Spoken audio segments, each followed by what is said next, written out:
The Works of Edgar Allan Poe by Edgar Allan Poe. An appreciation. Caught from some unhappy master whom unmerciful disaster followed fast and followed faster till his songs one burden bore, till the dirges of his hope that melancholy burden bore, of never, nevermore.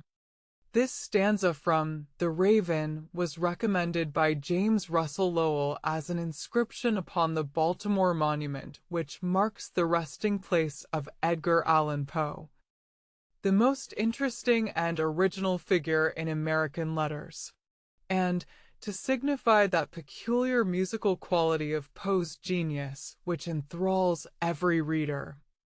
Mr. Lowell suggested this additional verse, "From the haunted palace, and all with pearl and ruby glowing was the fair palace door, through which came flowing, flowing, flowing, and sparkling evermore, a troop of echoes, whose sweet duty was but to sing, in voices of surpassing beauty, the wit and wisdom of their king." Born in poverty at Boston, January 19th, 1809. Dying under painful circumstances at Baltimore, October 7th, 1849, his whole literary career of scarcely 15 years a pitiful struggle for mere subsistence. His memory malignantly misrepresented by his earliest biographer, Griswold. How completely has truth at last routed falsehood, and how magnificently has Poe come into his own. For The Raven, first published in 1845, and, within a few months, read, recited and parroted wherever the English language was spoken, the half-starved poet received $10. Less than a year later his brother poet, N. P. Willis, issued this touching appeal to the admirers of genius on behalf of the neglected author, his dying wife and her devoted mother. Then living under very straitened circumstances in a little cottage at Fordham, N.Y., here is one of the finest scholars, one of the most original men of genius, and one of the most industrious of the literary profession of our country, whose temporary suspension of labor from bodily illness drops him immediately to a level with the common objects of public charity. There is no intermediate stopping place, no respectful shelter where, with the delicacy due to genius and culture, he might secure aid, till, with returning health, he would resume his labors and his unmortified sense of independence.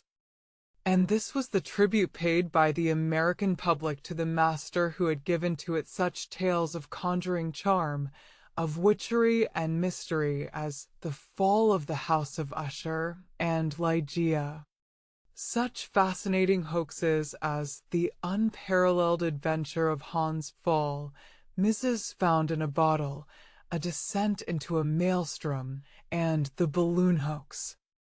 Such tales of conscience as William Wilson, The Black Cat, and The Telltale Heart, wherein the retributions of remorse are portrayed with an awful fidelity.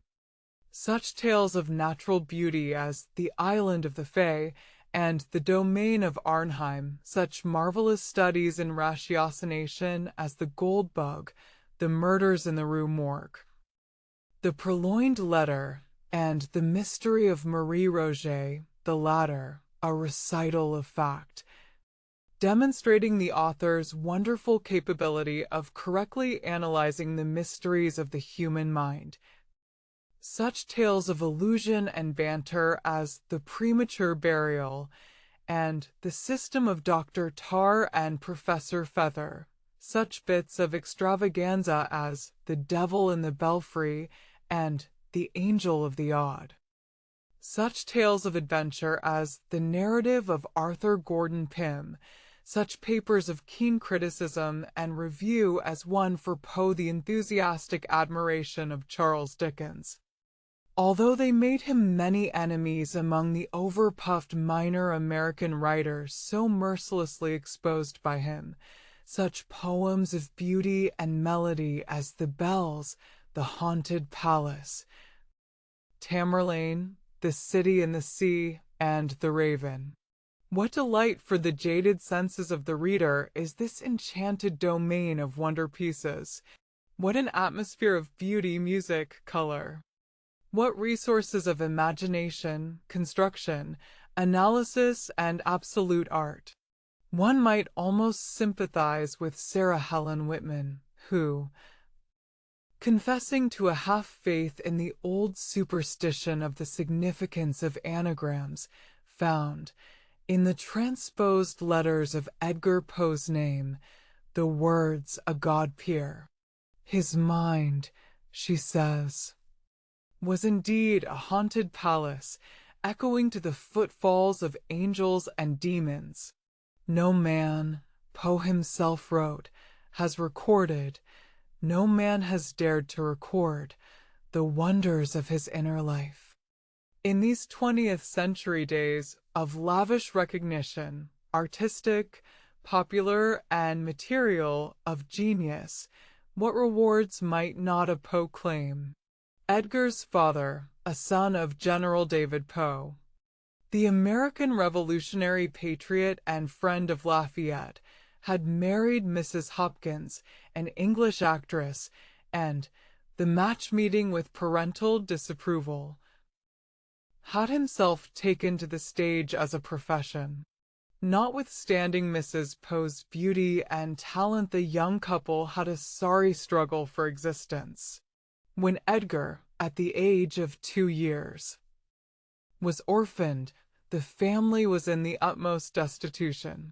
Apparently the future poet was to be cast upon the world homeless and friendless. But fate decreed that a few glimmers of sunshine were to illumine his life, for the little fellow was adopted by John Allan, a wealthy merchant of Richmond, Virginia. A brother and sister. The remaining children were cared for by others. In his new home, Edgar found all the luxury and advantages money could provide. He was petted, spoiled, and shown off to strangers.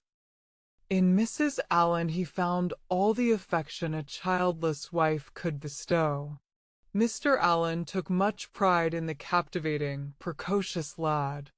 At the age of 5 the boy recited, with fine effect, passages of English poetry to the visitors at the Allan house. From his 8th to his 13th year he attended the Manor House School at Stoke Newington, a suburb of London. It was the Reverend Dr. Bransby, head of the school, whom Poe so quaintly portrayed in William Wilson. Returning to Richmond in 1820, Edgar was sent to the school of Professor Joseph H. Clarke. He proved an apt pupil. Years afterward, Professor Clarke thus wrote, "While the other boys wrote mere mechanical verses, Poe wrote genuine poetry. The boy was a born poet. As a scholar, he was ambitious to excel. He was remarkable for self-respect without haughtiness. He had a sensitive and tender heart and would do anything for a friend. His nature was entirely free from selfishness." At the age of 17, Poe entered the University of Virginia at Charlottesville. He left that institution after one session. Official records prove that he was not expelled. On the contrary, he gained a creditable record as a student, although it is admitted that he contracted debts and had an ungovernable passion for card-playing. These debts may have led to his quarrel with Mr. Allan, which eventually compelled him to make his own way in the world. Early in 1827, Poe made his first literary venture. He induced Calvin Thomas, a poor and youthful printer, to publish a small volume of his verses under the title Tamerlane and Other Poems. In 1829, we find Poe in Baltimore with another manuscript volume of verses, which was soon published. Its title was Al-Araf, Tamerlane, and Other Poems. Neither of these ventures seems to have attracted much attention. Soon after Mrs. Allen's death, which occurred in 1829, Poe, through the aid of Mr. Allen, secured admission to the United States Military Academy at West Point. Any glamour which may have attached to cadet life in Poe's eyes was speedily lost. For discipline at West Point was never so severe, nor were the accommodations ever so poor. Poe's bent was more and more toward literature. Life at the academy daily became increasingly distasteful. Soon he began to purposely neglect his studies and to disregard his duties, his aim being to secure his dismissal from the United States service. In this he succeeded. On March 7, 1831, Poe found himself free. Mr. Allen's second marriage had thrown the lad on his own resources. His literary career was to begin. Poe's first genuine victory was won in 1833, when he was the successful competitor for a prize of $100 offered by a Baltimore periodical for the best prose story. A Mrs. Found in a Bottle was the winning tale. Poe had submitted 6 stories in a volume. Our only difficulty, says Mr. Latrobe, one of the judges, was in selecting from the rich contents of the volume. During the 15 years of his literary life, Poe was connected with various newspapers and magazines in Richmond, Philadelphia, and New York. He was faithful, punctual, industrious, thorough. N. P. Willis, who for some time employed Poe as critic and sub-editor on the Evening Mirror, wrote thus, with the highest admiration for Poe's genius, and a willingness to let it alone for more than ordinary irregularity, we were led by common report to expect a very capricious attention to his duties, and occasionally a scene of violence and difficulty. Time went on, however, and he was invariably punctual and industrious. We saw but one presentiment of the man, a quiet, patient, industrious, and most gentlemanly person.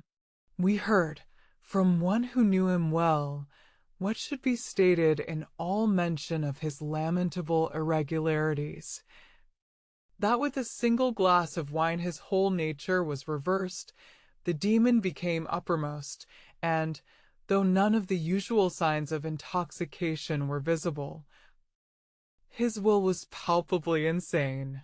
In this reversed character, we repeat, it was never our chance to meet him. On September 22nd, 1835, Poe married his cousin, Virginia Clem, in Baltimore. She had barely turned 13 years. Poe himself was but 26. He then was a resident of Richmond and a regular contributor to the Southern Literary Messenger.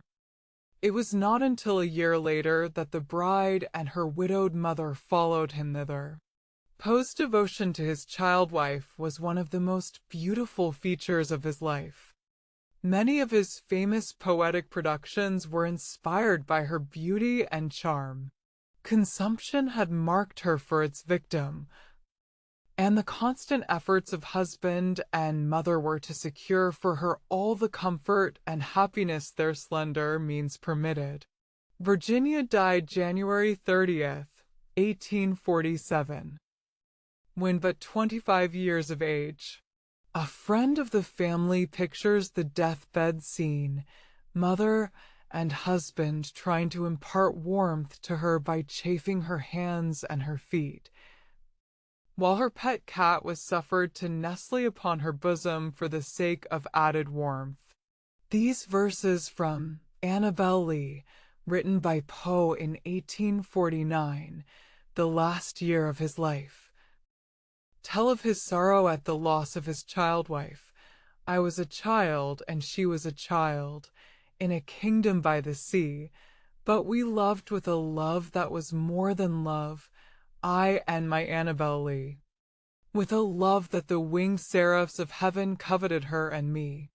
And this was the reason that, long ago, in this kingdom by the sea, a wind blew out of a cloud, chilling my beautiful Annabel Lee, so that her high-born kinsman came and bore her away from me, to shut her up in a sepulchre in this kingdom by the sea. Poe was connected at various times and in various capacities with the Southern Literary Messenger in Richmond, Virginia, Graham's Magazine, and the Gentleman's Magazine in Philadelphia, the Evening Mirror, the Broadway Journal, and Godey's Lady's Book in New York. Everywhere Poe's life was one of unremitting toil. No tales and poems were ever produced at a greater cost of brain and spirit. Poe's initial salary with the Southern Literary Messenger, to which he contributed the first drafts of a number of his best-known tales, was $10 a week. 2 years later his salary was but $600 a year. Even in 1844, when his literary reputation was established securely, he wrote to a friend expressing his pleasure because a magazine to which he was to contribute had agreed to pay him $20 monthly for 2 pages of criticism. Those were discouraging times in American literature, but Poe never lost faith. He was finally to triumph wherever preeminent talents win admirers.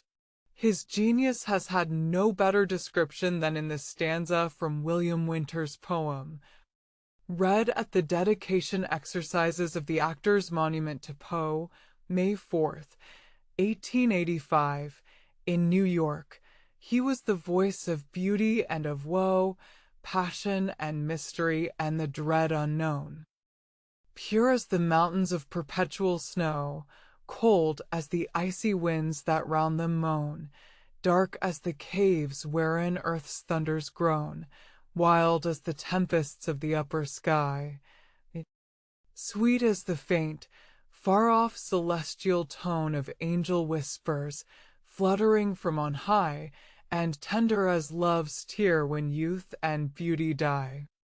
In the 2.5 years that have elapsed since Poe's death, he has come fully into his own. For a while Griswold's malignant misrepresentations colored the public estimate of Poe as man and as writer. But, thanks to J. H. Ingram, W. F. Gill, Eugene Didier, Sarah Helen Whitman, and others, these scandals have been dispelled, and Poe is seen as he actually was, not as a man without failings, it is true, but as the finest and most original genius in American letters. As the years go on, his fame increases. His works have been translated into many foreign languages. His is a household name in France and England. In fact, the latter nation has often uttered the reproach that Poe's own country has been slow to appreciate him. But that reproach, if it ever was warranted, certainly is untrue. W. H. R. Edgar Allan Poe by James Russell Lowell. The situation of American literature is anomalous. It has no center, or if it have, it is like that of the sphere of Hermes. It is divided into many systems, each revolving round its several suns, and often presenting to the rest only the faint glimmer of a milk-and-water way. Our capital city, unlike London or Paris, is not a great central heart from which life and vigor radiate to the extremities, but resembles more an isolated umbilicus stuck down as near as may be to the center of the land, and seeming rather to tell a legend of former usefulness than to serve any present need. Boston, New York, Philadelphia. Each has its literature almost more distinct than those of the different dialects of Germany, and the young Queen of the West has also one of her own, of which some articulate rumor barely has reached us dwellers by the Atlantic. Perhaps there is no task more difficult than the just criticism of contemporary literature. It is even more grateful to give praise where it is needed than where it is deserved, and friendship so often seduces the iron stylus of justice into a vague flourish, that she writes what seems rather like an epitaph than a criticism. Yet if praise be given as an alms, we could not drop so poisonous a one into any man's hat.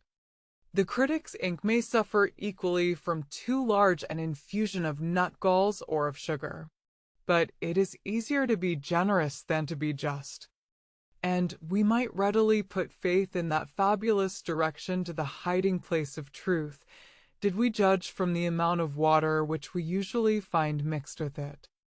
Remarkable experiences are usually confined to the inner life of imaginative men, but Mr. Poe's biography displays a vicissitude and peculiarity of interest such as is rarely met with. The offspring of a romantic marriage and left an orphan at an early age, he was adopted by Mr. Allan, a wealthy Virginian, whose barren marriage bed seemed the warranty of a large estate to the young poet. Having received a classical education in England, he returned home and entered the University of Virginia, where, after an extravagant course, followed by Reformation at the last extremity, he was graduated with the highest honors of his class. Then came a boyish attempt to join the fortunes of the insurgent Greeks, which ended at St. Petersburg, where he got into difficulties through want of a passport, from which he was rescued by the American consul and sent home. He now entered the military academy at West Point, from which he obtained a dismissal on hearing of the birth of a son to his adopted father, by a second marriage, an event which cut off his expectations as an heir. The death of Mr. Allan, in whose will his name was not mentioned, soon after relieved him of all doubt in this regard, and he committed himself at once to authorship for a support.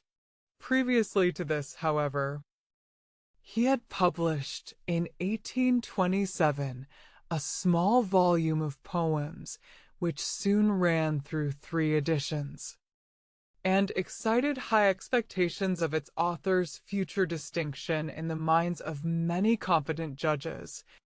That no certain augury can be drawn from a poet's earliest lispings there are instances enough to prove. Shakespeare's first poems, though brimful of vigor and youth and picturesqueness, give but a very faint promise of the directness, condensation, and overflowing moral of his maturer works. Perhaps, however, Shakespeare is hardly a case in point, his Venus and Adonis having been published, we believe, in his 26th year. Milton's Latin verses show tenderness, a fine eye for nature, and a delicate appreciation of classic models, but give no hint of the author of a new style in poetry. Pope's youthful pieces have all the sing-song, wholly unrelieved by the glittering malignity and eloquent irreligion of his later productions. Collins's callow namby-pamby died and gave no sign of the vigorous and original genius which he afterward displayed. We have never thought that the world lost more in the marvelous boy, Chatterton, than a very ingenious imitator of obscure and antiquated dullness, where he becomes original. As it is called, the interest of ingenuity ceases, and he becomes stupid. Kirkwaite's promises were endorsed by the respectable name of Mr. Southey, but surely with no authority from Apollo. They have the merit of a traditional piety, which to our mind, if uttered at all, had been less objectionable in the retired closet of a diary, and in the sober raiment of prose.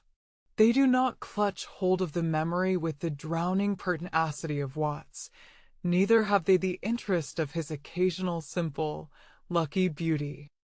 Burns, having fortunately been rescued by his humble station from the contaminating society of the best models, wrote well and naturally from the first. Had he been unfortunate enough to have had an educated taste, we should have had a series of poems from which, as from his letters, we could sift here and there a kernel from the mass of chaff. Coleridge's youthful efforts give no promise whatever of that poetical genius which produced at once the wildest, tenderest, most original, and most purely imaginative poems of modern times. Byron's Hours of Idleness would never find a reader except from an intrepid and indefatigable curiosity. In Wordsworth's first preludings there is but a dim foreboding of the creator of an era. From Southey's early poems, a safer augury might have been drawn. They show the patient investigator, the close student of history, and the unwearied explorer of the beauties of predecessors. But they give no assurances of a man who should add aught to stock of household words, or to the rarer and more sacred delights of the fireside or the arbor. The earliest specimens of Shelley's poetic mind already, also, give tokens of that ethereal sublimation in which the spirit seems to soar above the regions of words, but leaves its body, the verse, to be entombed, without hope of resurrection, in a mass of them. Cowley is generally instanced as a wonder of precocity, but his early insipidities show only a capacity for rhyming and for the metrical arrangement of certain conventional combinations of words, a capacity wholly dependent on a delicate physical organization and an unhappy memory. An early poem is only remarkable when it displays an effort of reason, and the rudest verses in which we can trace some conception of the ends of poetry are worth all the miracles of smooth juvenile versification. A schoolboy, one would say, might acquire the regular seesaw of Pope merely by an association with the motion of the playground tilt. Mr. Poe's early productions show that he could see through the verse to the spirit beneath, and that he already had a feeling that all the life and grace of the one must depend on and be modulated by the will of the other. We call them the most remarkable boyish poems that we have ever read. We know of none that can compare with them for maturity of purpose, and a nice understanding of the effects of language and meter. Such pieces are only valuable when they display what we can only express by the contradictory phrase of innate experience. We copy one of the shorter poems, written when the author was only 14. There is a little dimness in the filling up, but the grace and symmetry of the outline are such as few poets ever attain. There is a smack of ambrosia about it. To Helen, Helen, thy beauty is to me like those Nicean barks of yore, that gently, o'er a perfumed sea, the weary, wayworn wanderer bore to his own native shore. On desperate seas long wont to roam, thy hyacinth hair, thy classic face, thy Naiad airs have brought me home to the glory that was Greece and the grandeur that was Rome. Lo! In yon brilliant window niche how statue-like I see thee stand, the agate lamp within thy hand, ah, Psyche, from the regions which are Holy Land. It is the tendency of the young poet that impresses us. Here is no withering scorn, no heart blighted ere it has safely got into its teens, none of the drawing-room sansculottism which Byron had brought into vogue. All is limpid and serene, with a pleasant dash of the Greek Helicon in it. The melody of the whole, too, is remarkable. It is not of that kind which can be demonstrated arithmetically upon the tips of the fingers. It is of that finer sort which the inner ear alone can estimate. It seems simple, like a Greek column, because of its perfection. In a poem named Ligeia, under which title he intended to personify the music of nature, our boy poet gives us the following exquisite picture. Ligeia, Ligeia, my beautiful one, whose harshest idea will to melody run, say, is it thy will on the breezes to toss, or capriciously still, like the lone albatross, incumbent on night as she on the air, to keep watch with delight on the harmony there? John Neal, himself a man of genius, and whose lyre has been too long capriciously silent, appreciated the high merit of these and similar passages, and drew a proud horoscope for their author. Mr. Poe had that indescribable something which men have agreed to call genius. No man could ever tell us precisely what it is, and yet there is none who is not inevitably aware of its presence and its power. Let talent writhe and contort itself as it may, it has no such magnetism. Larger of bone and sinew it may be, but the wings are wanting. Talent sticks fast to earth, and its most perfect works have still 1 foot of clay. Genius claims kindred with the very workings of nature herself, so that a sunset shall seem like a quotation from Dante.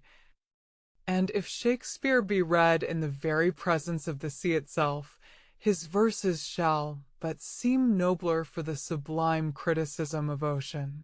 Talent may make friends for itself, but only genius can give to its creations the divine power of winning love and veneration.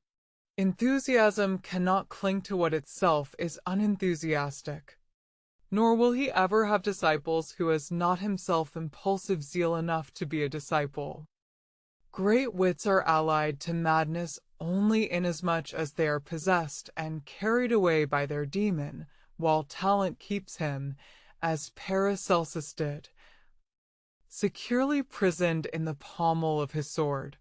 To the eye of genius, the veil of the spiritual world is ever rent asunder that it may perceive the ministers of good and evil who throng continually around it. No man of mere talent ever flung his inkstand at the devil. When we say that Mr. Poe had genius, we do not mean to say that he has produced evidence of the highest. But to say that he possesses it at all is to say that he needs only zeal, industry, and a reverence for the trust reposed in him to achieve the proudest triumphs and the greenest laurels. If we may believe the Longinuses and Aristotles of our newspapers, we have quite too many geniuses of the loftiest order to render a place among them at all desirable, whether for its hardness of attainment or its seclusion. The highest peak of our Parnassus is, according to these gentlemen, by far the most thickly settled portion of the country, a circumstance which must make it an uncomfortable residence for individuals of a poetical temperament, if love of solitude be, as immemorial tradition asserts, a necessary part of their idiosyncrasy. Mr. Poe has 2 of the prime qualities of genius, a faculty of vigorous yet minute analysis, and a wonderful fecundity of imagination. The first of these faculties is as needful to the artist in words, as a knowledge of anatomy is to the artist in colors or in stone. This enables him to conceive truly, to maintain a proper relation of parts, and to draw a correct outline, while the second groups, fills up and colors. Both of these Mr. Poe has displayed with singular distinctness in his prose works, the last predominating in his earlier tales, and the first in his later ones. In judging of the merit of an author, and assigning him his niche among our household gods, we have a right to regard him from our own point of view and to measure him by our own standard. But in estimating the amount of power displayed in his works, we must be governed by his own design, and placing them by the side of his own ideal, find how much is wanting. We differ from Mr. Poe in his opinions of the objects of art. He esteems that object to be the creation of beauty, and perhaps it is only in the definition of that word that we disagree with him. But in what we shall say of his writings, we shall take his own standard as our guide. The temple of the god of song is equally accessible from every side, and there is room enough in it for all who bring offerings or seek an oracle. In his tales, Mr. Poe has chosen to exhibit his power chiefly in that dim region which stretches from the very utmost limits of the probable into the weird confines of superstition and unreality. He combines in a very remarkable manner two faculties which are seldom found united, a power of influencing the mind of the reader by the impalpable shadows of mystery, and a minuteness of detail which does not leave a pin or a button unnoticed. Both are, in truth, the natural results of the predominating quality of his mind, to which we have before alluded, analysis. It is this which distinguishes the artist. His mind at once reaches forward to the effect to be produced. Having resolved to bring about certain emotions in the reader, he makes all subordinate parts tend strictly to the common center. Even his mystery is mathematical to his own mind. To him X is a known quantity all along. In any picture that he paints, he understands the chemical properties of all his colors, however vague some of his figures may seem. However formless the shadows, to him the outline is as clear and distinct as that of a geometrical diagram. For this reason Mr. Poe has no sympathy with mysticism. The mystic dwells in the mystery, is enveloped with it, it colors all his thoughts, it affects his optic nerve especially, and the commonest things get a rainbow edging from it. Mr. Poe, on the other hand, is a spectator ab extra. He analyzes, he dissects, he watches, with an eye serene, the very pulse of the machine, for such it practically is to him. With wheels and cogs and piston rods, all working to produce a certain end. This analyzing tendency of his mind balances the poetical, and by giving him the patience to be minute, enables him to throw a wonderful reality into his most unreal fancies. A monomania he paints with great power. He loves to dissect one of these cancers of the mind, and to trace all the subtle ramifications of its roots. In raising images of horror, also, he has strange success, conveying to us sometimes by a dusky hint some terrible doubt which is the secret of all horror. He leaves to imagination the task of finishing the picture, a task to which only she is competent. For much imaginary work was there, conceit deceitful, so compact, so kind, that for Achilles' image stood his spear grasped in an armed hand. Himself behind was left unseen, save to the eye of mind. Besides the merit of conception, Mr. Poe's writings have also that of form. His style is highly finished, graceful, and truly classical. It would be hard to find a living author who had displayed such varied powers. As an example of his style, we would refer to one of his tales. The House of Usher, in the first volume of his Tales of the Grotesque and Arabesque. It has a singular charm for us, and we think that no one could read it without being strongly moved by its serene and somber beauty. Had its author written nothing else, It would alone have been enough to stamp him as a man of genius and the master of a classic style. In this tale occurs, perhaps, the most beautiful of his poems. The great masters of imagination have seldom resorted to the vague and the unreal as sources of effect. They have not used dread and horror alone, but only in combination with other qualities as means of subjugating the fancies of their readers. The loftiest muse has ever a household and fireside charm about her. Mr. Poe's secret lies mainly in the skill with which he has employed the strange fascination of mystery and terror. In this his success is so great and striking as to deserve the name of art, not artifice. We cannot call his materials the noblest or purest, but we must concede to him the highest merit of construction. As a critic, Mr. Poe was aesthetically deficient. Unerring in his analysis of dictions, meters, and plots, he seemed wanting in the faculty of perceiving the profounder ethics of art. His criticisms are, however, distinguished for scientific precision and coherence of logic. They have the exactness and, at the same time, the coldness of mathematical demonstrations. Yet they stand in strikingly refreshing contrast with the vague generalisms and sharp personalities of the day. If deficient in warmth, they are also without the heat of partisanship. They are especially valuable as illustrating the great truth, too generally overlooked, that analytic power is a subordinate quality of the critic. On the whole, it may be considered certain that Mr. Poe has attained an individual eminence in our literature which he will keep. He has given proof of power and originality. He has done that which could only be done once with success or safety, and the imitation or repetition of which would produce weariness.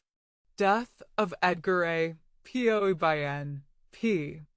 Willis, the ancient fable of two antagonistic spirits imprisoned in one body, equally powerful and having the complete mastery by turns of one man, that is to say, inhabited by both a devil and an angel, seems to have been realized, if all we hear is true, in the character of the extraordinary man whose name we have written above. Our own impression of the nature of Edgar Allan Poe differs in some important degree, however, from that which has been generally conveyed in the notices of his death. Let us, before telling what we personally know of him, copy a graphic and highly finished portraiture from the pen of Dr. Rufus W. Griswold, which appeared in a recent number of the Tribune. Edgar Allan Poe is dead. He died in Baltimore on Sunday, October 7th. This announcement will startle many, but few will be grieved by it. The poet was known, personally or by reputation, in all this country. He had readers in England and in several of the states of continental Europe, but he had few or no friends. And the regrets for his death will be suggested principally by the consideration that in him literary art has lost one of its most brilliant but erratic stars. His conversation was at times almost supramortal in its eloquence. His voice was modulated with astonishing skill, and his large and variably expressive eyes looked repose or shot fiery tumult into theirs who listened, while his own face glowed, or was changeless in pallor. As his imagination quickened his blood or drew it back frozen to his heart. His imagery was from the worlds which no mortals can see but with the vision of genius. Suddenly starting from a proposition, exactly and sharply defined, in terms of utmost simplicity and clearness, he rejected the forms of customary logic, and by a crystalline process of accretion, built up his ocular demonstrations in forms of gloomiest and ghastliest grandeur, or in those of the most airy and delicious beauty. So minutely and distinctly, yet so rapidly, that the attention which was yielded to him was chained till it stood among his wonderful creations, till he himself dissolved the spell, and brought his hearers back to common and base existence by vulgar fancies or exhibitions of the ignoblest passion. He was at all times a dreamer dwelling in ideal realms in heaven, or hell peopled with the creatures and the accidents of his brain. He walked the streets in madness or melancholy, with lips moving in indistinct curses, or with eyes upturned in passionate prayer, never for himself, for he felt, or professed to feel, that he was already damned, but for their happiness who at the moment were objects of his idolatry, or with his glances introverted to a heart gnawed with anguish, and with a face shrouded in gloom. He would brave the wildest storms, and all night, with drenched garments and arms beating the winds and rains, would speak as if the spirits that at such times only could be evoked by him from the Aidenn, close by whose portals his disturbed soul sought to forget the ills to which his constitution subjected him, close by the Aidenn where were those he loved, the Aidenn which he might never see, but in fitful glimpses as its gates opened to receive the less fiery and more happy natures whose destiny to sin did not involve the doom of death. He seemed, except when some fitful pursuit subjugated his will and engrossed his faculties, always to bear the memory of some controlling sorrow. The remarkable poem of The Raven was probably much more nearly than has been supposed, even by those who were very intimate with him, a reflection and an echo of his own history. He was that bird's unhappy master whom unmerciful disaster followed fast and followed faster till his songs one burden bore, till the dirges of his hope that melancholy burden bore of never, nevermore. Every genuine author in a greater or less degree leaves in his works, whatever their design, traces of his personal character, elements of his immortal being, in which the individual survives the person. While we read the pages of The Fall of the House of Usher, or of Mesmeric Revelations, we see in the solemn and stately gloom which invests one, and in the subtle metaphysical analysis of both, indications of the idiosyncrasies of what was most remarkable and peculiar in the author's intellectual nature. But we see here only the better phases of his nature, only the symbols of his juster action, for his harsh experience had deprived him of all faith in man or woman. He had made up his mind upon the numberless complexities of the social world, and the whole system with him was an imposture. This conviction gave a direction to his shrewd and naturally unamiable character. Still, though he regarded society as composed altogether of villains, the sharpness of his intellect was not of that kind which enabled him to cope with villainy, while it continually caused him by overshots to fail of the success of honesty. He was in many respects like Francis Vivian in Bulwer's novel of The Caxtons. Passion, in him, comprehended many of the worst emotions which militate against human happiness. You could not contradict him, but you raised quick choler. You could not speak of wealth, but his cheek paled with gnawing envy. The astonishing natural advantages of this poor boy, his beauty, his ruddiness, the daring spirit that breathed around him like a fiery atmosphere, had raised his constitutional self-confidence into an arrogance that turned his very claims to admiration into prejudices against him.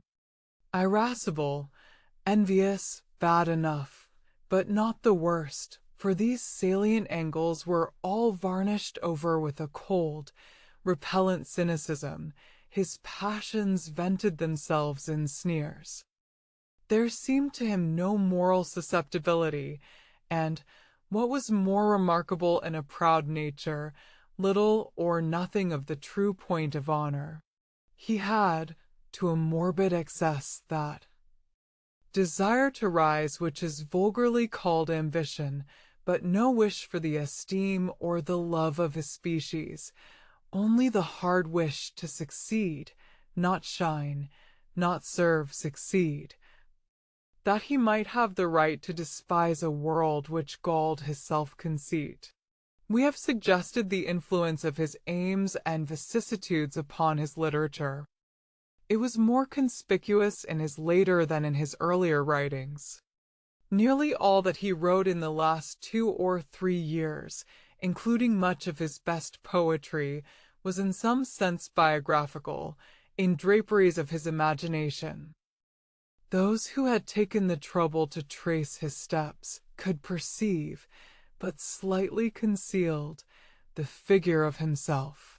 Apropos of the disparaging portion of the above well-written sketch, let us truthfully say, some 4 or 5 years since, when editing a daily paper in the city, Mr. Poe was employed by us for several months as critic and sub-editor. This was our first personal acquaintance with him. He resided with his wife and mother at Fordham, a few miles out of town, but was at his desk in the office from 9 in the morning till the evening paper went to press. With the highest admiration for his genius and a willingness to let it atone for more than ordinary irregularity, we were led by common report to expect a very capricious attention to his duties and occasionally a scene of violence and difficulty. Time went on, however, and he was invariably punctual and industrious. With his pale, beautiful, and intellectual face, as a reminder of what genius was in him, it was impossible, of course, not to treat him always with deferential courtesy, and to our occasional request that he would not probe too deep in a criticism, or that he would erase a passage colored too highly with his resentments against society and mankind, he readily and courteously assented, far more yielding than most men, we thought, on points so excusably sensitive. With a prospect of taking the lead in another periodical, he, at last, voluntarily gave up his employment with us, and through all this considerable period we had seen but one presentment of the man, a quiet, patient, industrious, and most gentlemanly person, commanding the utmost respect and good feeling by his unvarying deportment and ability. Residing as he did in the country, we never met Mr. Poe in hours of leisure, but he frequently called on us afterward at our place of business, and we met him often in the street, invariably the same sad-mannered, winning and refined gentleman, such as we had always known him. It was by rumor only, up to the day of his death, that we knew of any other development of manner or character. We heard, from one who knew him well, what should be stated in all mention of his lamentable irregularities, that, with a single glass of wine, his whole nature was reversed, the demon became uppermost, and, though none of the usual signs of intoxication were visible, his will was palpably insane, possessing his reasoning faculties in excited activity at such times, and seeking his acquaintances with his wonted look and memory, He easily seemed personating only another phase of his natural character, and was accused, accordingly, of insulting arrogance and bad-heartedness. In this reversed character, we repeat, it was never our chance to see him. We know it from hearsay. And we mention it in connection with this sad infirmity of physical constitution, which puts it upon very nearly the ground of a temporary and almost irresponsible insanity. The arrogance, vanity, and depravity of heart of which Mr. Poe was generally accused seem to us referable altogether to this reversed phase of his character. Under that degree of intoxication which only acted upon him by demonizing his sense of truth and right, he doubtless said and did much that was wholly irreconcilable with his better nature, but when himself, and as we knew him only, his modesty and unaffected humility, as to his own deservings, were a constant charm to his character. His letters, of which the constant application for autographs has taken from us, we are sorry to confess, the greater portion exhibited this quality very strongly. In one of the carelessly written notes of which we chance still to retain possession, for instance, he speaks of The Raven, that extraordinary poem which electrified the world of imaginative readers, and has become the type of a school of poetry of its own, and, in evident earnest, attributes its success to the few words of commendation with which we had prefaced it in this paper. It will throw light on his sane character to give a literal copy of the note. Fordham, April 20th, 1849. My dear Willis, the poem which I enclose, and which I am so vain as to hope you will like, in some respects, has been just published in a paper for which sheer necessity compels me to write, now and then. It pays well as times go, but unquestionably it ought to pay 10 prices. For whatever I send it, I feel I am consigning to the tomb of the Capulets. The verses accompanying this, may I beg you to take out of the tomb, and bring them to light in the home journal? If you can oblige me so far as to copy them, I do not think it will be necessary to say, from them, that would be too bad, and, perhaps, from a late paper would do. I have not forgotten how a good word in season from you made The Raven, and made Ulalume, which, by the way, people have done me the honor of attributing to you. Therefore, I would ask you, if I dared, to say something of these lines if they please you. Truly yours ever, Edgar A. Poe. In double proof of his earnest disposition to do the best for himself, and of the trustful and grateful nature which has been denied him, we give another of the only 3 of his notes which we chance to retain. Fordham, January 22nd, 1848. My dear Mr. Willis, I am about to make an effort at re-establishing myself in the literary world, and feel that I may depend upon your aid.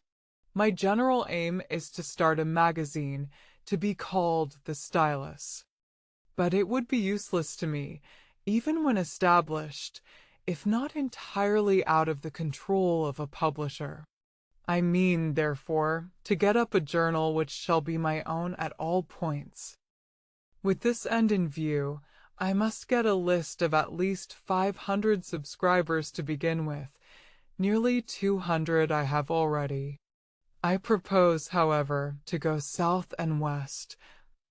Among my personal and literary friends, old college and West Point acquaintances, and see what I can do. In order to get the means of taking the first step, I propose to lecture at the Society Library on Thursday, the 3d of February, and, that there may be no cause of squabbling, my subject shall not be literary at all. I have chosen a broad text, the universe. Having thus given you the facts of the case, I leave all the rest to the suggestions of your own tact and generosity. Gratefully, most gratefully. Your friend always, Edgar Allan Poe. Brief and chance-taken as these letters are, we think they sufficiently prove the existence of the very qualities denied to Mr. Poe: humility, willingness to persevere, belief in another's friendship, and capability of cordial and grateful friendship. Such he assuredly was when sane. Such only he has invariably seemed to us, in all we have happened personally to know of him, through a friendship of 5 or 6 years. And so much easier is it to believe what we have seen and known, than what we hear of only, that we remember him but with admiration and respect. These descriptions of him, when morally insane, seeming to us like portraits, painted in sickness, of a man we have only known in health. But there's another, more touching, and far more forcible evidence that there was goodness in Edgar Allan Poe. To reveal it, we are obliged to venture upon the lifting of the veil which sacredly covers grief and refinement in poverty, but we think it may be excused. If so, we can brighten the memory of the poet, even were there not a more needed and immediate service, which it may render to the nearest link broken by his death. Our first knowledge of Mr. Poe's removal to the city was by a call which we received from a lady who introduced herself to us as the mother of his wife. She was in search of employment for him, and she excused her errand by mentioning that he was ill, that her daughter was a confirmed invalid, and that their circumstances were such as compelled her taking it upon herself. The countenance of this lady, made beautiful and saintly with an evidently complete giving up of her life to privation and sorrowful tenderness, her gentle and mournful voice urging its plea, her long forgotten but habitually and unconsciously refined manners, and her appealing and yet appreciative mention of the claims and abilities of her son, disclosed at once the presence of one of those angels upon earth that women in adversity can be. It was a hard fate that she was watching over. Mr. Poe wrote with fastidious difficulty, and in a style too much above the popular level to be well paid. He was always in pecuniary difficulty, and, with his sick wife, frequently in one of the merest necessaries of life. Winter after winter, for years, the most touching sight to us in this whole city has been that tireless minister to genius, thinly and insufficiently clad, going from office to office with a poem or an article on some literary subject to sell, sometimes simply pleading in a broken voice that he was ill and begging for him, mentioning nothing but that he was ill, whatever might be the reason for his writing nothing, and never, amid all her tears and recitals of distress, suffering one syllable to escape her lips that could convey a doubt of him, or a complaint, or a lessening of pride in his genius and good intentions. Her daughter died 1.5 years since, but she did not desert him. She continued his ministering angel, living with him, caring for him, guarding him against exposure. And when he was carried away by temptation, amid grief and the loneliness of feelings unreplied to, and awoke from his self-abandonment prostrated in destitution and suffering, begging for him still. If woman's devotion, born with a first love, and fed with human passion, hallow its object, as it is allowed to do, what is not a devotion like this pure, disinterested, and holy as the watch of an invisible spirit, save for him who inspired it? We have a letter before us, written by this lady, Mrs. Clem. On the morning in which she heard of the death of this object of her untiring care.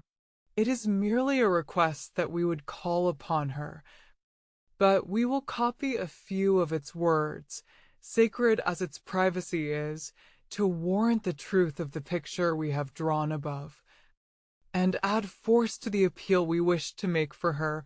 I have this morning heard of the death of my darling Eddie. Can you give me any circumstances or particulars? Oh! Do not desert your poor friend in his bitter affliction. Ask Mr. to come, as I must deliver a message to him from my poor Eddie. I need not ask you to notice his death and to speak well of him. I know you will. But say what an affectionate son he was to me, his poor desolate mother, to hedge round a grave with respect. What choice is there between the relinquished wealth and honors of the world and the story of such a woman's unrewarded devotion, risking what we do in delicacy by making it public? We feel, other reasons aside, that it betters the world to make known that there are such ministrations to its erring and gifted. What we have said will speak to some hearts. There are those who will be glad to know how the lamp, whose light of poetry has beamed on their faraway recognition, was watched over with care and pain, that they may send to her, who is more darkened than they by its extinction, some token of their sympathy. She is destitute and alone. If any, far or near, will send to us what may aid and cheer her through the remainder of her life, we will joyfully place it in her hands. The unparalleled adventures of one Hans Pfaall, *1. By late accounts from Rotterdam, that city seems to be in a high state of philosophical excitement. Indeed, phenomena have there occurred of a nature so completely unexpected, so entirely novel, so utterly at variance with preconceived opinions, as to leave no doubt on my mind that long ere this all Europe is in an uproar, all physics in a ferment, all reason and astronomy together by the ears. It appears that on the day of, I am not positive about the date, a vast crowd of people, for purposes not specifically mentioned, were assembled in the great square of the Exchange in the well-conditioned city of Rotterdam. The day was warm, unusually so for the season. There was hardly a breath of air stirring, and the multitude were in no bad humor at being now and then besprinkled with friendly showers of momentary duration, that fell from large white masses of cloud which checkered in a fitful manner the blue vault of the firmament. Nevertheless, about noon, a slight but remarkable agitation became apparent in the assembly. The clattering of 10,000 tongues succeeded, and, in an instant afterward, 10,000 faces were upturned toward the heavens. 10,000 pipes descended simultaneously from the corners of 10,000 mouths, and a shout, which could be compared to nothing but the roaring of Niagara, resounded long, loudly, and furiously through all the environs of Rotterdam. The origin of this hubbub soon became sufficiently evident. From behind the huge bulk of one of those sharply defined masses of cloud already mentioned, was seen slowly to emerge into an open area of blue space a queer, heterogeneous, but apparently solid substance, so oddly shaped, so whimsically put together, as not to be in any manner comprehended and never to be sufficiently admired by the host of sturdy burghers who stood open-mouthed below. What could it be? In the name of all the vrouws and devils in Rotterdam, what could it possibly portend? No one knew. No one could imagine. No one, not even the burgomaster Meneer Superbus van Underduck, had the slightest clue by which to unravel the mystery, so as nothing more reasonable could be done. Everyone to a man replaced his pipe carefully in the corner of his mouth, and cocking up his right eye towards the phenomenon, puffed, paused, waddled about, and grunted significantly, then waddled back, grunted, paused, and finally puffed again. In the meantime, however, lower and still lower toward the goodly city came the object of so much curiosity and the cause of so much smoke. In a very few minutes it arrived near enough to be accurately discerned. It appeared to be, yes. It was undoubtedly a species of balloon, but surely no such balloon had ever been seen in Rotterdam before. For who, let me ask, ever heard of a balloon manufactured entirely of dirty newspapers? No man in Holland certainly, yet here, under the very noses of the people, or rather at some distance above their noses, was the identical thing in question, and composed, I have it on the best authority, of the precise material which no one had ever before known to be used for a similar purpose. It was an egregious insult to the good sense of the burghers of Rotterdam. As to the shape of the phenomenon, it was even still more reprehensible, being little or nothing better than a huge fool's cap turned upside down. And this similitude was regarded as by no means lessened when, upon nearer inspection, there was perceived a large tassel depending from its apex and, around the upper rim or base of the cone, a circle of little instruments, resembling sheep bells, which kept up a continual tinkling to the tune of Betty Martin. But still worse, suspended by blue ribbons to the end of this fantastic machine, there hung, by way of car, an enormous drab beaver hat, with a brim superlatively broad, and a hemispherical crown with a black band and a silver buckle. It is, however, somewhat remarkable that many citizens of Rotterdam swore to having seen this same hat repeatedly before, and indeed the whole assembly seemed to regard it with eyes of familiarity, while the Vrouw Gretelpfahl, upon sight of it, uttered an exclamation of joyful surprise, and declared it to be the identical hat of her good man himself.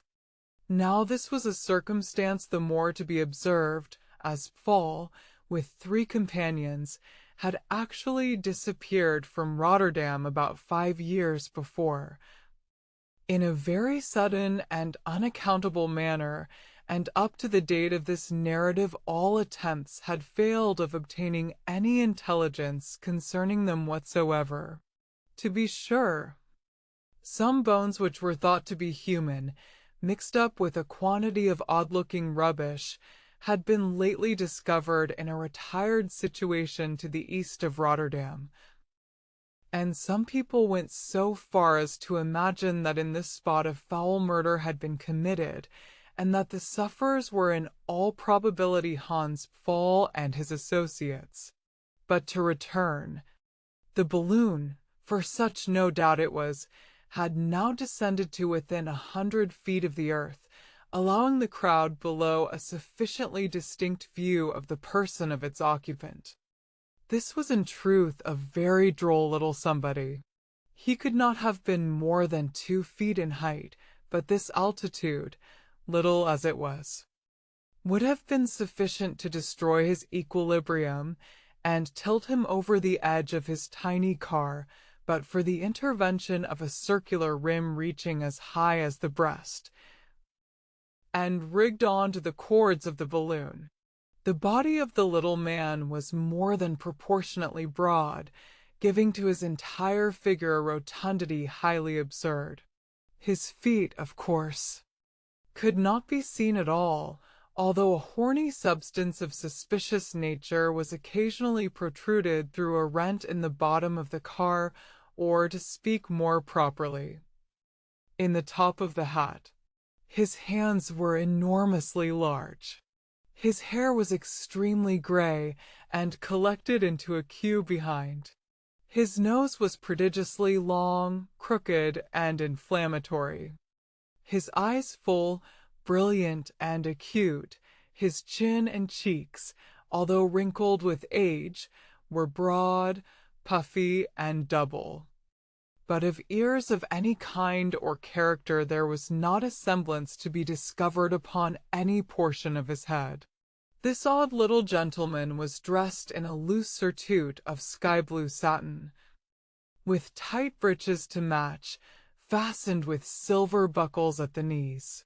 His vest was of some bright yellow material. A white taffety cap was set jauntily on one side of his head, and, to complete his equipment, a blood-red silk handkerchief enveloped his throat and fell down, in a dainty manner, upon his bosom, in a fantastic bow-knot of supereminent dimensions. Having descended, as I said before, to about 100 feet from the surface of the earth, the little old gentleman was suddenly seized with a fit of trepidation, and appeared disinclined to make any nearer approach to terra firma.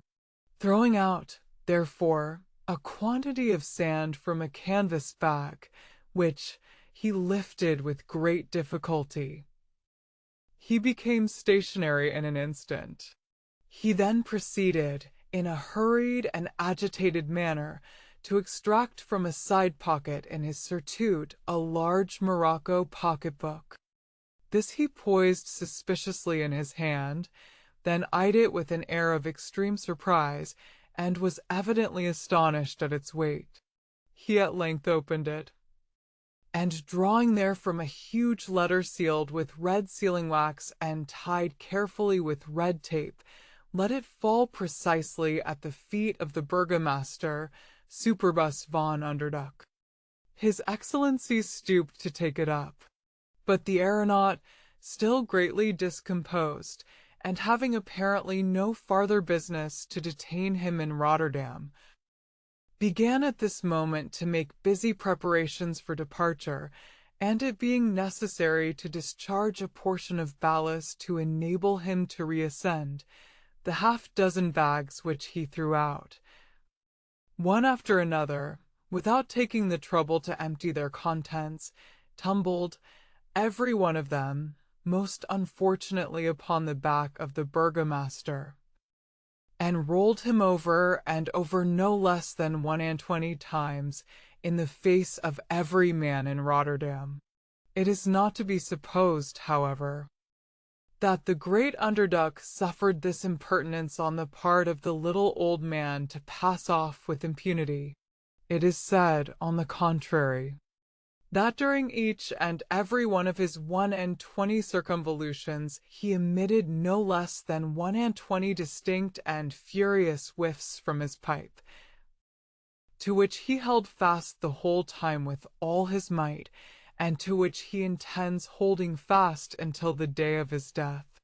In the meantime the balloon arose like a lark and, soaring far away above the city, at length drifted quietly behind a cloud similar to that from which it had so oddly emerged, and was thus lost for ever to the wondering eyes of the good citizens of Rotterdam. All attention was now directed to the letter, the descent of which, and the consequences attending thereupon, had proved so fatally subversive of both person and personal dignity to His Excellency, the illustrious Burgomaster Mynheer Superbus von Underduck. That functionary, however, had not failed, during his circumgyratory movements, to bestow a thought upon the important subject of securing the packet in question, which was seen, upon inspection, to have fallen into the most proper hands. Being actually addressed to himself and Professor Rub-a-Dub, in their official capacities of President and Vice President of the Rotterdam College of Astronomy. It was accordingly opened by those dignitaries upon the spot, and found to contain the following extraordinary, and indeed very serious, communication to their Excellencies von Underduck and Rubadub, President and Vice President of the States College of Astronomers in the city of Rotterdam. Your Excellencies may perhaps be able to remember an humble artisan, by name Hans Pfaall, and by occupation a mender of bellows, who, with 3 others, disappeared from Rotterdam about 5 years ago, in a manner which must have been considered by all parties at once sudden and extremely unaccountable. If, however, it so please your Excellencies, I, the writer of this communication, am the identical Hans Pfaall himself. It is well known to most of my fellow citizens that for the period of 40 years I continued to occupy the little square brick building at the head of the alley called Sauerkraut, in which I resided at the time of my disappearance. My ancestors have also resided there in time out of mind, they, as well as myself, steadily following the respectable and indeed lucrative profession of mending of bellows. For, to speak the truth, until of late years, that the heads of all the people have been set agog with politics, no better business than my own could an honest citizen of Rotterdam either desire or deserve. Credit was good, employment was never wanting, and on all hands there was no lack of either money or goodwill. But, as I was saying, we soon began to feel the effects of liberty and long speeches and radicalism and all that sort of thing. People who were formerly the very best customers in the world had now not a moment of time to think of us at all. They had, so they said, as much as they could do to read about the revolutions and keep up with the march of intellect and the spirit of the age. If a fire wanted fanning, it could readily be fanned with a newspaper, and as the government grew weaker, I have no doubt that leather and iron acquired durability in proportion, for, in a very short time, there was not a pair of bellows in all Rotterdam that ever stood in need of a stitch or required the assistance of a hammer. This was a state of things not to be endured. I soon grew as poor as a rat, and, having a wife and children to provide for, my burdens at length became intolerable, and I spent hour after hour in reflecting upon the most convenient method of putting an end to my life. Duns, in the meantime, left me little leisure for contemplation. My house was literally besieged from morning till night, so that I began to rave and foam and fret like a caged tiger against the bars of his enclosure. There were 3 fellows in particular who worried me beyond endurance, keeping watch continually about my door and threatening me with the law. Upon these 3 I internally vowed the bitterest revenge, if ever I should be so happy as to get them within my clutches. And I believe nothing in the world but the pleasure of this anticipation prevented me from putting my plan of suicide into immediate execution, by blowing my brains out with a blunderbuss. I thought it best, however, to dissemble my wrath and to treat them with promises and fair words, until, by some good turn of fate, an opportunity of vengeance should be afforded me. One day, having given my creditors the slip, and feeling more than usually dejected, I continued for a long time to wander about the most obscure streets without object whatever, until at length I chanced to stumble against the corner of a bookseller's stall. Seeing a chair close at hand, for the use of customers, I threw myself doggedly into it, and, hardly knowing why, opened the pages of the first volume which came within my reach. It proved to be a small pamphlet treatise on speculative astronomy, written either by Professor Encke of Berlin or by a Frenchman of somewhat similar name. I had some little tincture of information on matters of this nature, and soon became more and more absorbed in the contents of the book, reading it actually through twice before I awoke to a recollection of what was passing around me. By this time it began to grow dark, and I directed my steps toward home.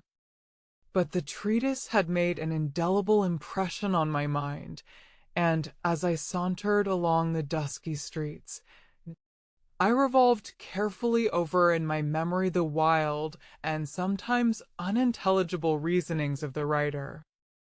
There are some particular passages which affected my imagination in a powerful and extraordinary manner. The longer I meditated upon these, the more intense grew the interest which had been excited within me. The limited nature of my education in general, and more especially my ignorance on subjects connected with natural philosophy, so far from rendering me diffident of my own ability to comprehend what I had read, or inducing me to mistrust the many vague notions which had arisen in consequence, merely served as a farther stimulus to imagination, and I was vain enough, or perhaps reasonable enough, to doubt whether those crude ideas which, arising in ill-regulated minds, have all the appearance, may not often in effect possess all the force, the reality and other inherent properties of instinct or intuition, whether, to proceed a step farther, profundity itself might not, in matters of a purely speculative nature, be detected as a legitimate source of falsity and error. In other words, I believed, and still do believe, that truth is frequently of its own essence superficial, and that, in many cases, the depth lies more in the abysses where we seek her than in the actual situations wherein she may be found. Nature herself seemed to afford me corroboration of these ideas.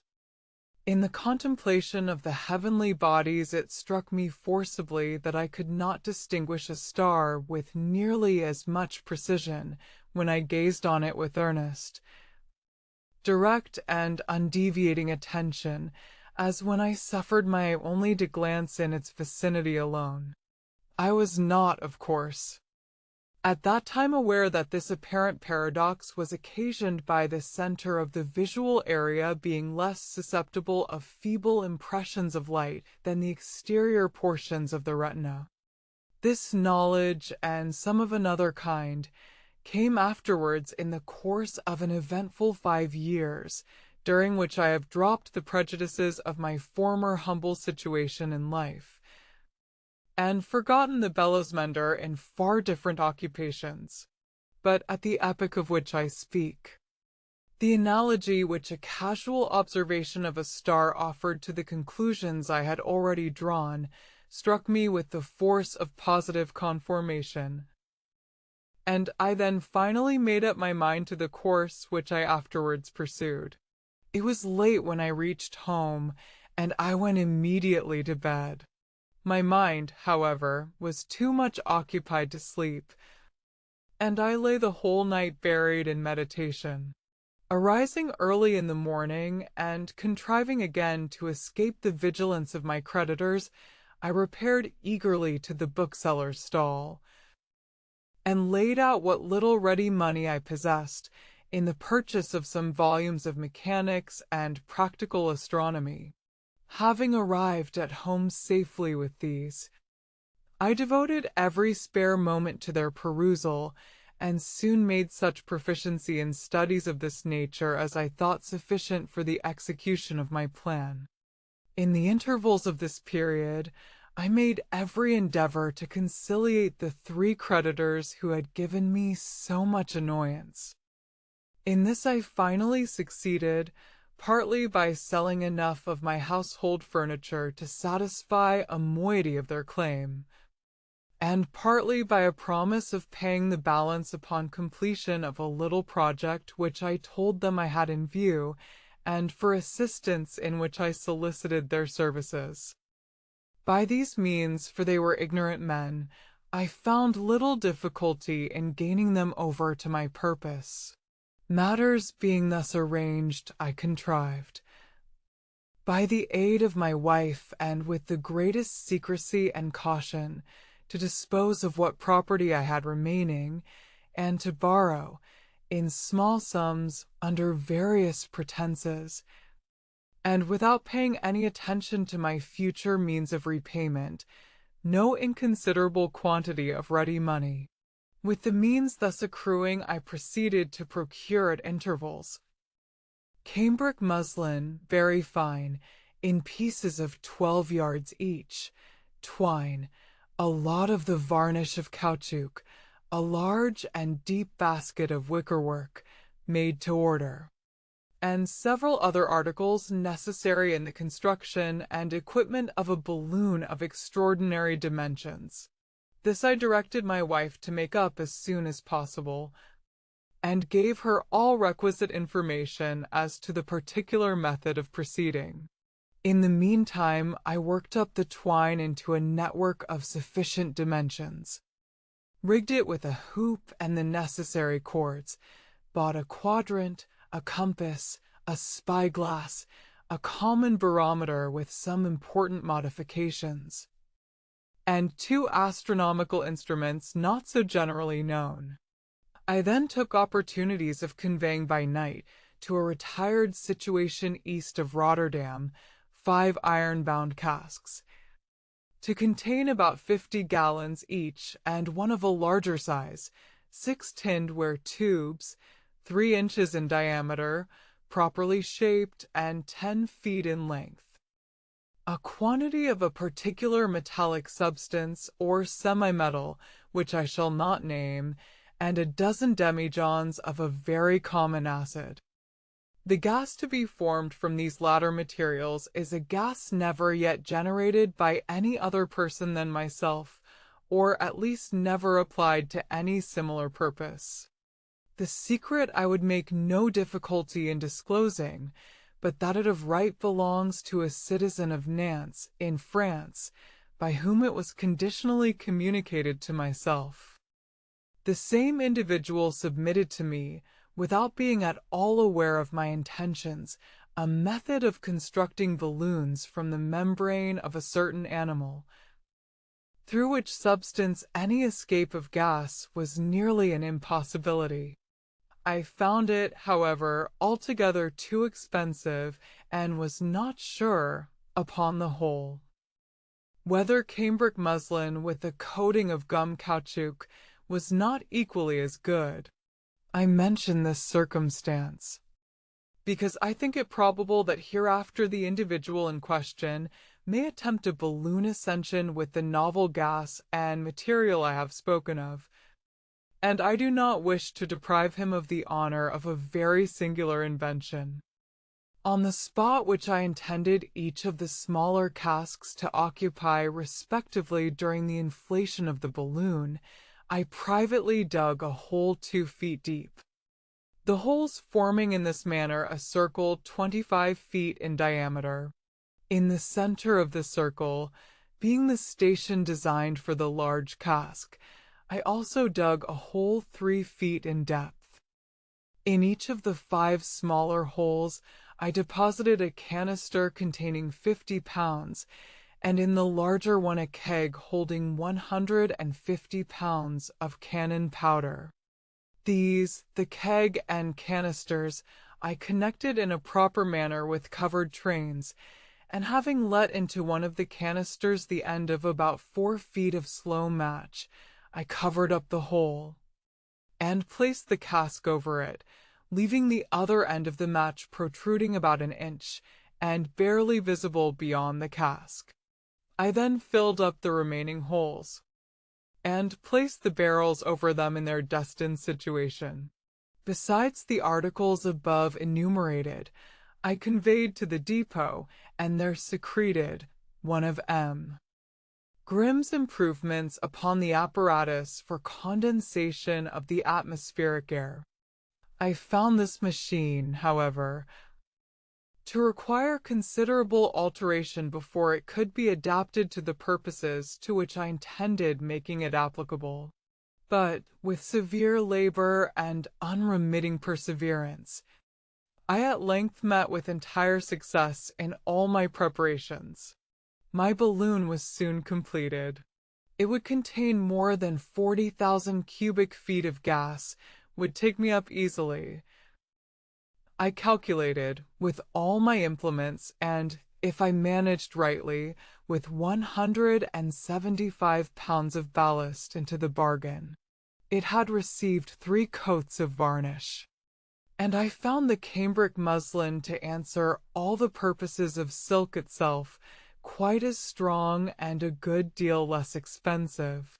Everything being now ready, I exacted from my wife an oath of secrecy in relation to all my actions from the day of my first visit to the bookseller's stall, and promising, on my part, to return as soon as circumstances would permit, I gave her what little money I had left, and bade her farewell.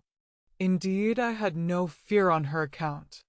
She was what people call a notable woman, and could manage matters in the world without my assistance. I believe, to tell the truth, she always looked upon me as an idle boy, a mere make-weight, good for nothing but building castles in the air, and was rather glad to get rid of me. It was a dark night when I bade her good-bye, and taking with me, as aides-de-camp, the 3 creditors who had given me so much trouble, we carried the balloon, with the car and accoutrements, by a roundabout way, to the station where the other articles were deposited. We there found them all unmolested, and I proceeded immediately to business. It was the 1st of April. The night, as I said before, was dark. There was not a star to be seen, and a drizzling rain, falling at intervals, rendered us very uncomfortable. But my chief anxiety was concerning the balloon, which, in spite of the varnish with which it was defended, began to grow rather heavy with the moisture. The powder also was liable to damage. I therefore kept my 3 guns working with great diligence, pounding down ice around the central cask and stirring the acid in the others.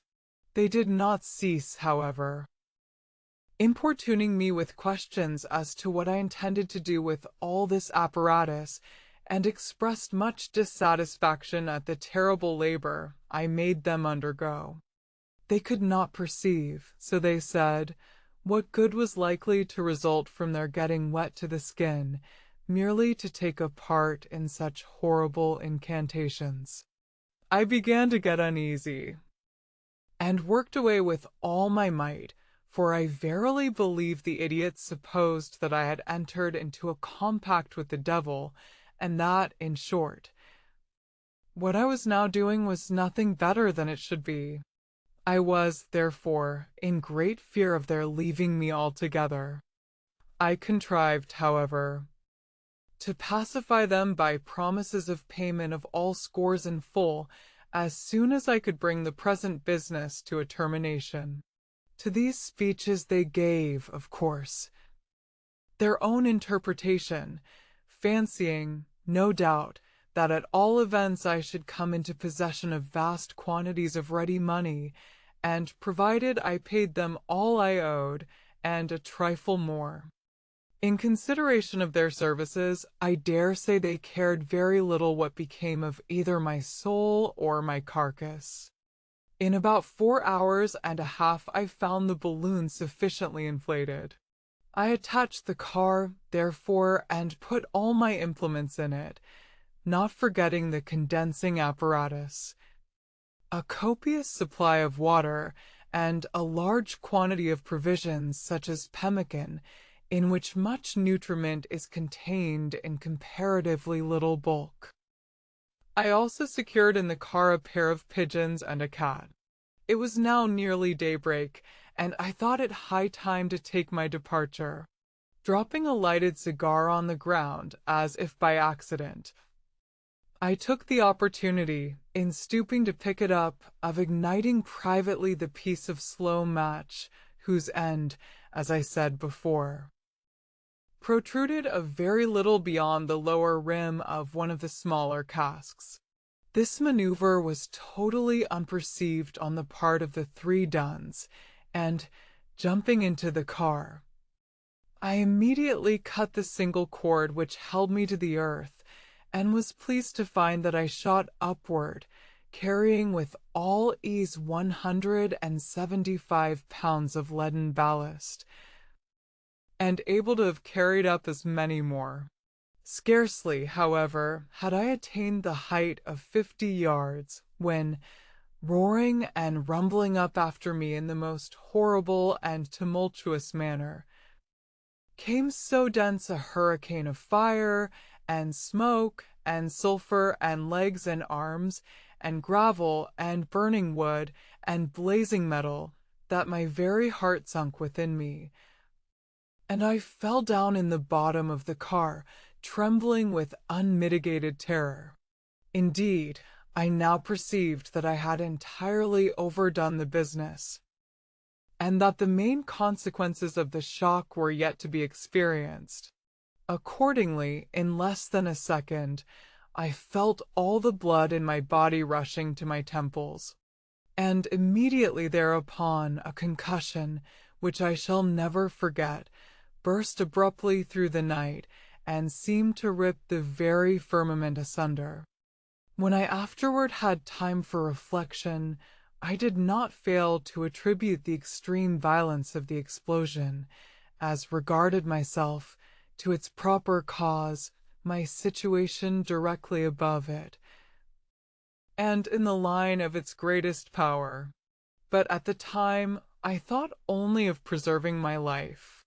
The balloon at first collapsed, then furiously expanded, then whirled round and round with horrible velocity, and finally, reeling and staggering like a drunken man, hurled me with great force over the rim of the car and left me dangling, at a terrific height, with my head downward and my face outwards, by a piece of slender cord about 3 feet in length, which hung accidentally through a crevice near the bottom of the wickerwork, and in which, as I fell, my left foot became most providentially entangled. It is impossible, utterly impossible, to form any adequate idea of the horror of my situation. I gasped convulsively for breath. A shudder resembling a fit of the ague agitated every nerve and muscle of my frame. I felt my eyes starting from their sockets. A horrible nausea overwhelmed me, and at length I fainted away. How long I remained in this state it is impossible to say. It must, however, have been no inconsiderable time, for when I partially recovered the sense of existence, I found the day breaking, the balloon at a prodigious height over a wilderness of ocean, and not a trace of land to be discovered far and wide within the limits of the vast horizon. My sensations, however, upon thus recovering, were by no means so rife with agony as might have been anticipated. Indeed, there was much of incipient madness in the calm survey which I began to take of my situation. I drew up to my eyes each of my hands, one after the other, and wondered what occurrence could have given rise to the swelling of the veins and the horrible blackness of the fingernails. I afterward carefully examined my head, shaking it repeatedly and feeling it with minute attention, until I succeeded in satisfying myself that it was not, as I had more than half suspected, larger than my balloon.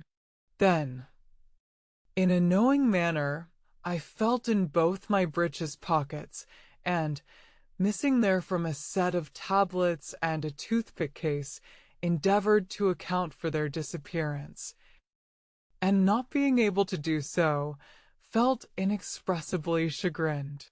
It now occurred to me that I suffered great uneasiness in the joint of my left ankle, and a dim consciousness of my situation began to glimmer through my mind. But, strange to say, I was neither astonished nor horror-stricken. If I felt any emotion at all, it was a kind of chuckling satisfaction at the cleverness I was about to display in extricating myself from this dilemma, and I never, for a moment, looked upon my ultimate safety as a question susceptible of doubt. For a few minutes I remained wrapped in the profoundest meditation. I have a distinct recollection of frequently compressing my lips, putting my forefinger to the side of my nose, and making use of other gesticulations and grimaces common to men who, at ease in their armchairs, meditate upon matters of intricacy or importance.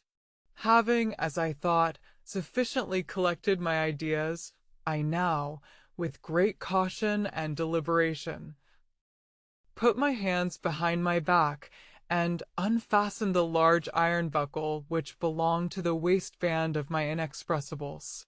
This buckle had 3 teeth which, being somewhat rusty, turned with great difficulty on their axis. I brought them, however, after some trouble, at right angles to the body of the buckle, and was glad to find them remain firm in that position. Holding the instrument thus obtained within my teeth, I now proceeded to untie the knot of my cravat.